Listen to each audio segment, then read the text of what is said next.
Hello students, next हम discuss करेंगे exercise 12.8 के लिए क्वेश्चन नंबर 16। क्या कह रहा है? A card from a pack of 52 cards is lost.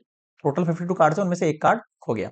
From the remaining card of the pack, two cards आपने निकाले, उसमें से फाउंड टू बी हर्ट, वो हर्ट का हो। Find the probability missing card to be heart. Okay, तो सबसे पहले जो कार्ड खोया है उसके लिए कंडीशन बनाते हैं। दो केस हो सकते हैं, या तो वो हर्ट का है खोया हुआ कार्ड, या फिर नहीं है।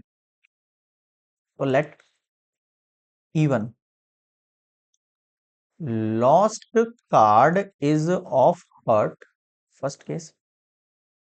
E2 lost card is not of heart, वो हर्ट का नहीं है। ए केस देखो, two cards drawn both of hearts. दो कार्ड निकाले, ड्रॉन बोथ ऑफ हर्ट, वो दोनों के दोनों हर्ट के निकले, क्योंकि दो ही कार्ड चूज करने को बोल रहे हैं। अब फर्स्ट देखो, प्रोबेबिलिटी ऑफ इवन। अगर मैं हर्ट की कंडीशन निकालूंगा तो हर्ट होते हैं 13/5 टू टोटल, यानी 1/4।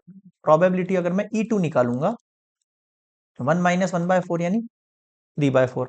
आगे आ जाओ। अब टू कार्ड्स अगर आपने ड्रॉन करने हैं ना, कंडीशन देखना ना, कंडीशन देखना पहले टोटल वाली। भाई हमें पता है, अगर एक कार्ड खो गया है ना, if one card is lost, तो रिमेनिंग जो कार्ड बचे वो कितने हो गए? 51 हो गए। फर्स्ट थिंग तो ये। अब ये जो कार्ड खोया है उसके भी दो केस है, या तो वो हर्ट का खोया हुआ कार्ड है, या फिर हर्ट का खोया हुआ कार्ड नहीं है। अगर मैं प्रोबेबिलिटी ऑफ ए निकाल रहा हूं, यानी दो कार्ड चूज करने हैं मुझे, किस में से? इवन केस में से। नेक्स्ट वाली स्लाइड पर निकालता हूं, या आएगा नहीं, एक सेकंड। प्रोबेबिलिटी ऑफ ए निकालना है मुझे, two card lost when even condition हो गई है। अब भाई इवन कंडीशन तो हो गई है, तो समझ में आ गया। इवन कंडीशन का मतलब है कि जो कार्ड खोया है वो किसका खोया है? हर्ट का खोया है। इवन कंडीशन है कि जो खोया हुआ कार्ड है वो हर्ट का है। तो भाई आपको दो कार्ड चूज करने हैं। अगर टोटल 13 कार्ड्स में से एक कार्ड खो गया हर्ट का, तो हर्ट कार्ड कितने बचे? 12। नीचे आती है टोटल कंडीशन, टोटल कंडीशन 2 है आउट ऑफ 51 कार्ड्स। अब इसको सॉल्व करना आप जानते हो, मैं सॉल्व नहीं कर रहा हूं इसको, मैं डायरेक्टली लिखूंगा यहाँ पर 22/425। आप सब जानते हो इसको सॉल्व करना। Probability A when E2 is condition given. अब E2 कंडीशन का क्या है? अभी भी मुझे दो कार्ड चूज करना है, लेकिन जो खोया हुआ कार्ड है वो हर्ट का नहीं है। मतलब कि हर्ट अभी भी 13 के 13 है मेरे पास। समझ गए? नीचे आ जाओ। 51C2 नीचे, इसको सॉल्व करेंगे तो 26/425 आ जाएगा। यहां तक समझ में आ गया? अब जो फाइंड करना है उस पर आते हैं। सर मुझे फाइंड करना है यहाँ पर probability, what is the probability the missing card is to be heart. जो मिसिंग कार्ड है आपके पास वो हर्ट का होना चाहिए, हर्ट का होना चाहिए, यानी इवन वाली condition when a condition is given, यानी P even dot P A condition even, P even dot P A condition even plus P E two dot P A condition even. Even के लिए क्या थी probability मेरे पास? देखो पीछे पीछे हमने निकाली 1/4, और इसके लिए है 22/425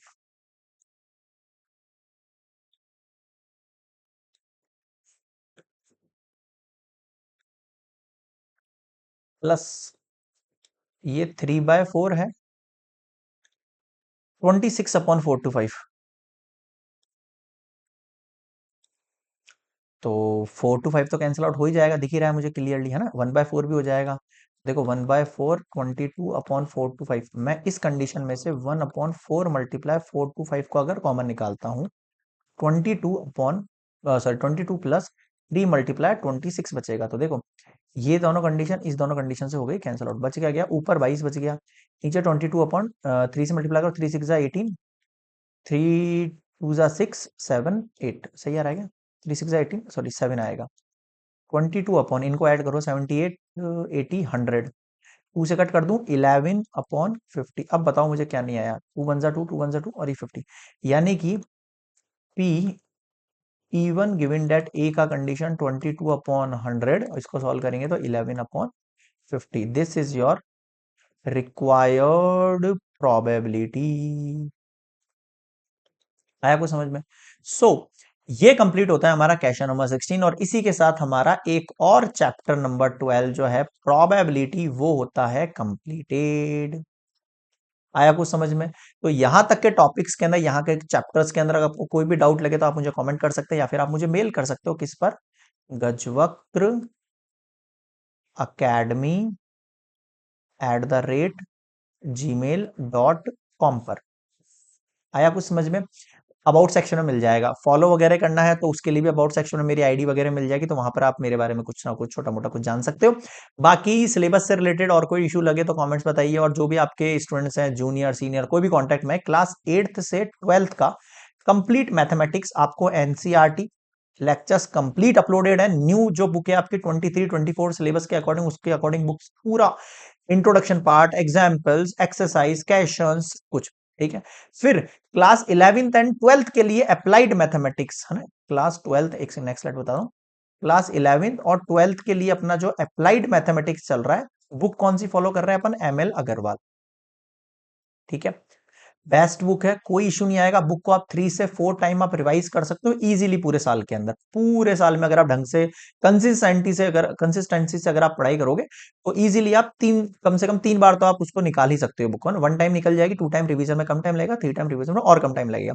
और मैं ये चाह रहा हूँ एक बार अपना सिलेबस वगैरह कंप्लीट हो तो कुछ लाइव सेशंस के लिए कुछ अपन अरेंज करें, तो उसके लिए यार प्लीज यार स्टूडेंट्स की गैदरिंग बहुत जरूरी है। बिना स्टूडेंट से रीच के मैं ये अरेंज नहीं कर पाऊंगा, और अदर टीचर्स वगैरह भी अरेंज करने की सोच रहा हूँ, तो उसके लिए आपका यार सपोर्ट की जरूरत है। लाइक शेयर सब्सक्राइब जरूर करो, फटाफट से लाइक कर दो। वीडियो पसंद आ रहा है तो शेयर जरूर करना है अपने फ्रेंड्स ग्रुप्स के अंदर, और सब्सक्राइब तो करना ही है, बेल आइकन को प्रेस करना ही है। जो भी क्वेश्चंस के नोटिफिकेशन होंगे सबसे पहले पहुंचेंगे, और आप अपना सिलेबस अच्छे से कर पाओगे। रिवीजन अपन और भी बेटर तरीके से करेंगे। ओके, तो नेक्स्ट मिलेंगे चैप्टर नंबर 13-14 जो भी होने वाला है उसके ऊपर, और कोई डाउट लगे तो बताना आप मुझे, और वीडियो पसंद आया तो यार please subscribe Gajvakra academy. Okay, good bye.